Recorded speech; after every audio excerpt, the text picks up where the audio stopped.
Hey, Jeff, wanted to ask you about the tempo on Saturday. Dylan talked about how important it was to really establish the tempo early, play a bunch of different speeds. Just maybe what you see from the tempo of your offense on different drives, and how important is that going into Saturday? I thought it was good. I felt like when we wanted to play fast and go fast, we were able to do so with guys still having the ability to execute and play clean. And then I thought we did a nice job when we wanted to pull back a little bit, and chew some clock, and make sure we're putting our guys in good positions. So it was good to see kind of both ends of it.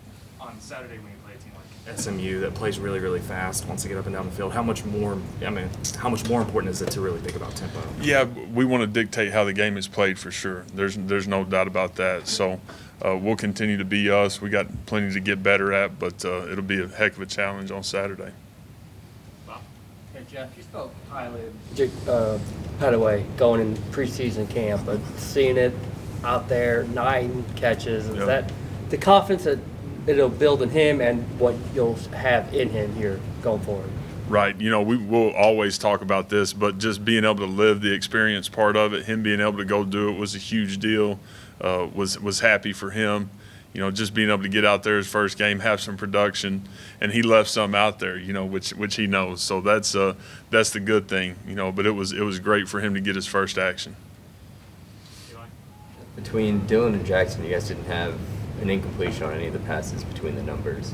Is that something they were giving you, something you guys were emphasizing? Is there anything to read into that dominance in that part? I don't think there's a ton to read into that. I do think those guys operated, again, cleanly, and decision-making was good. So guys made some competitive plays as well. So that was also good to see. James? You had 90 snaps in the game, which is a lot. You got to play 2 units, almost probably a little bit more. How much was that a benefit for you? And also, if you could tell us a little bit about SMU defensively, that'd be great. Yeah, it was huge being able to play all those guys. It was great just for our locker room. So many guys have put in so much time, so much effort, so much work that they got to go out there and get to play. And that was fun for those guys. It was great to see, and again, great for our team, great for our unit. Was proud of those guys with the way they played. We've talked a ton about, regardless of who's on the field, right, being able to go out and execute at a high level and understanding the standard of how we need to operate while we're on the field. So, again, proud of those guys when they got in there, went and played well, played hard. Didn't play perfect at all, but played incredibly hard, and it was good to see. SMU defensively, you watch a game this past Saturday, and they dominated for 4 quarters. 6 sacks, gave up 25 yards rushing, just played dominant. And it jumps off the tape at you. So got a really good unit that we're preparing for. They've got a bunch of guys that have played a whole bunch of football. Only 4 true returning starters for SMU, but they've got they did a really nice job in the portal being able to go get some guys from different places, and they're playing really well with a lot of confidence right now. How unique is it? You throw the ball 33 times, only 3 completions. Do you look back at those 3, and they probably stand out because there's only 3. The ball to Jalil in the end zone, with the back shoulder, looked like a hard throw, and then the throw the Petaway. What do you remember about those 3 passes? Yeah, going back and watching them, Jalil had a chance to make that play in the end zone. I liked where that ball was placed, and then Petaway's, he should have had that one. So you go back and watch, but again, just was proud of the competitive plays too. Jay Gibb making some competitive plays. The first big shot to Andrell making a competitive play. And so that was on the tape as well, which was great to see. Team effort. And again, we got to continue to be really efficient and really clean to go do what we want to do. Switch gears on you. Asked me, do you have a relationship with Rhett? Have you known Rhett at all, or do you know him at all? We've crossed paths many a time. Got a ton of respect for him. Obviously, an offensive guy that's been in it and had a ton of success. So, do know Rhett, and just a great guy who's done a great job since he's been there. Ryan? Yeah, Jeff. Curious what you learned about your offensive line on Saturday. What were your overall impressions, and specifically the run blocking? How did you feel like they handled that, and how important will that be? I thought our guys played incredibly tough and played very physical, played incredibly hard, and had some edge about them, which we need to be a tough, nasty, physical football team, and that's how we need to play. So we got to build on that. We had the right people in the run game. Arkansas State really did a pretty good job getting extra hats to the ball and some of their too high stuff and the ball getting spilled to support players. They did a good job. We've got to win some more one-on-ones, but, man, proud of how our guys played. And, again, did not play perfect at all. We got to clean plenty up, fundamentally, technique, all those things. But when you watched them, man, we played hard and we played really, really violent, which was good.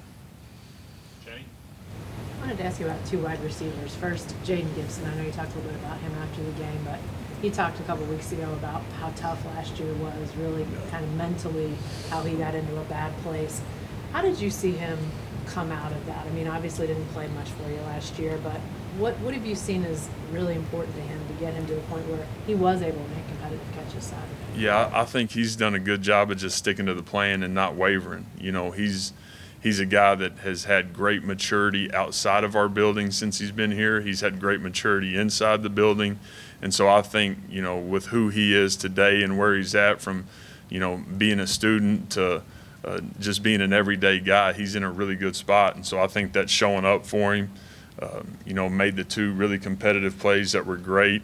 He's got to clean up a ton of detail because he's got a chance to make those even easier for himself, and that's the great thing, that he's going to watch the tape and already has and knows that he can play cleaner, but love the fact that he went and got both balls in the air, and proud of him.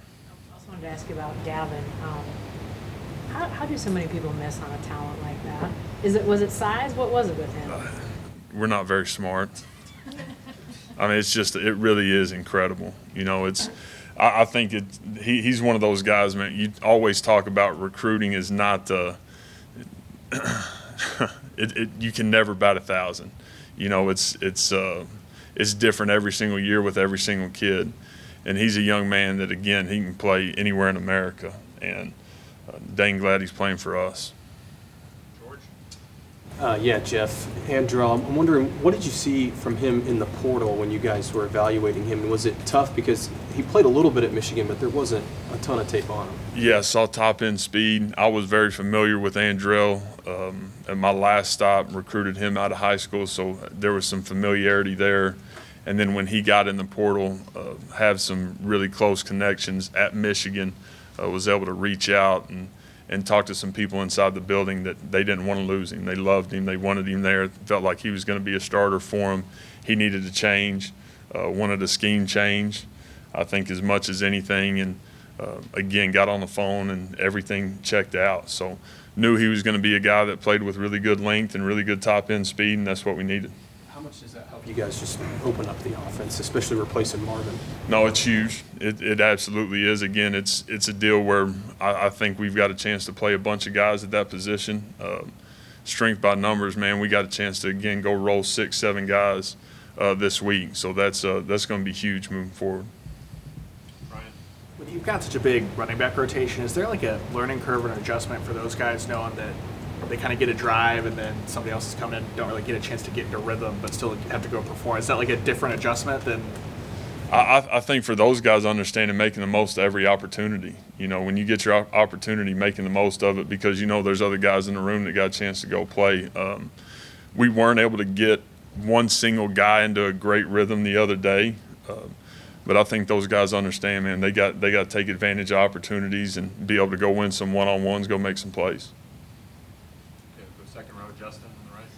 Hey Jeff, but going back to Jaquez, you mentioned all the way back on a media day to way back when he used to be an offensive lineman. So as an offensive lineman yourself, a former one, what was your reaction to hearing that? And is it safe to say he's doing pretty well at wide receiver instead? I think it's been a good move for him. I'll probably keep him there, without a doubt. What is it just about his, intangibles that makes him so well adapted to that position as wide receiver? Yeah, he's a smart kid. He understands, and he's an intelligent young man that he loves playing football. So it was, again, it was good just to see his first action, be able to get out there and get his feet wet and go play ball. Have talked about it many times, but we're going to like that guy for a long time here. Mason. Jeff, how would you kind of assess Austin and Blake and the rest of the tight ends after the first game? How to look back at it? Yeah, really steady, really consistent. Tried to get Stogg a couple balls, never ended up working out. But he played tough and he strained, and a guy that, again, dang glad that he's here. So got to clean up, got to play better like every one of us do. Blake Smith really did a nice job, played a bunch of snaps. Cade McIntyre played a bunch of snaps. Josh played. So being able to play all four of those guys for the depth of that room and how we're going to operate moving forward was huge. Back right, Brandon. Yeah, I was going to ask about the tight ends, but is the focal point across the middle with Austin, can you talk about just what he provides you there? Yeah, just a big body with great length and a guy that can go get the football from a catch radius standpoint. You know, we talk about when he's covered, he's not covered. And so him being able to do those things inside is going to be huge. Come over here, far left, James. Third down conversions looked a lot better for you all this time around. Was it just getting better manageable positions for you all going on third down? Is that really a bigger difference this time this year? Yeah, I think a big part of it is we were only in 1 3rd and 10 plus all day. You know, we weren't in many 7 to 9. So when you get into that sweet spot of being 6 or less, you got a chance to go execute and operate, and being good on early downs is going to be a huge part of that. Hey, back row, John. Jeff, Butch Jones seemed to indicate in his post-game press conference that you guys' team speed caught him by surprise, and I think he was referring to what you showed on film last year. How much faster are you guys? Can you kind of quantify that? Yeah, I think it's night and day. You know, I talked about it probably last spring and in the summer and leading up into camp, but our foot speed as a unit offensively is night and day where we were a year ago. So that's a huge deal for us, how we want to play, how we want to operate. That's why it's so important to be able to play, you know, all those wideouts, all those backs, and be able to have real depth at those positions so that guys, when they're on the field that are fast, get to play fast, you know, because they're not going to have to play 80 snaps. And so, again, I've talked about that a ton, and we'll continue to, but we need great depth in those rooms to be able to go do what we want to do. Is there credit to Smitty and his staff for that as well? We're talking about team speed. Absolutely, there is. You know, being one more year in with him, and obviously the strength and conditioning part of it, the speed schools that we've done, that he's done, has just been great for our guys. Kind of John, we'll go to Randall. So what did you see out of the running back group on Saturday, and was there anyone in that room who kind of stuck out to you? Yeah, I saw guys that, again, took care of the football first and foremost, did a great job with that. You know, ball security, that's going to be a huge part of it, just like it always is. But then also saw guys play really hard. We want to win more one-on-ones. We want to make a few more explosives when those opportunities come up. But we're going to get to that point. And as a group, you know, again, I saw some guys really straining like heck for their team and fighting their butt off to go win. Time for one or two more if there are any. Parker in the back. Yeah, Coach, obviously, as we saw on Saturday, you got a ton of guys that are capable of contributing at running back. How do you kind of manage the workload between your backs going forward? Is it as simple as kind of looking at how their individual skill sets match up against the next defense you're going to play that weekend? Or is it a case of more, okay, these guys took advantage of opportunities, they're going to get more of them? Yeah, I think as we move forward, there's going to be something about a guy that's having a hot hand, you know, without a doubt. You know, if a guy's in a rhythm and playing really well, then that's going to play into it. We were very pointed in how we wanted to operate the other day and being able to share carries and workloads. But as we move forward, guys that get in rhythm and have the hot hand will continue to get the rock. Okay, second row, Lewis.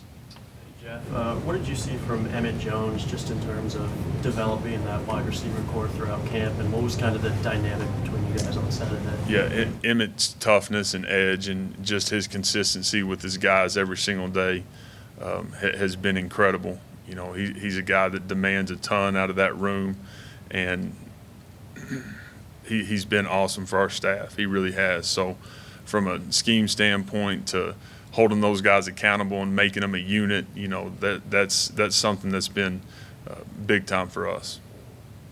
Last two, Jenny and George. Can I go back to Jaden for a second? His recruitment was kind of condensed coming out of high school because he decommitted from Florida, and you guys were just getting in there on him. How much do you think that, I mean, he comes in, he's highly touted, but he really didn't have a lot of time to get to know anybody before he gets here. Did any of that sort of just compound his sort of getting acclimated and get comfortable last year? Yeah, I think that part was probably hard on him because there weren't those deep-seated relationships. I got here on a Wednesday. I was in Orlando on Thursday. He was here Friday, and he signed the following Wednesday. And that's how fast that went. And so he, again, he's done a great job of, man, just staying the course and understanding there's a plan, seeing the bigger picture, and getting out of his own way a little bit, and just maturing and trusting it. And so, again, looking for him to continue to do so and get better every day. How did Savion grade out? And is he somebody that it's just going to take time for him to get used to playing more snaps and get used to the tempo? Yeah, he graded out well. He played well. He played hard and physical and violent and tough, and he was not perfect. And again, talked about this a bunch already. We weren't perfect at all. We got to clean a bunch of stuff up starting today. But when you put the tape on, he plays the game how we want it to be played. You know, and he'll strike and he'll finish and he'll play violent, and that's how we got to operate up front.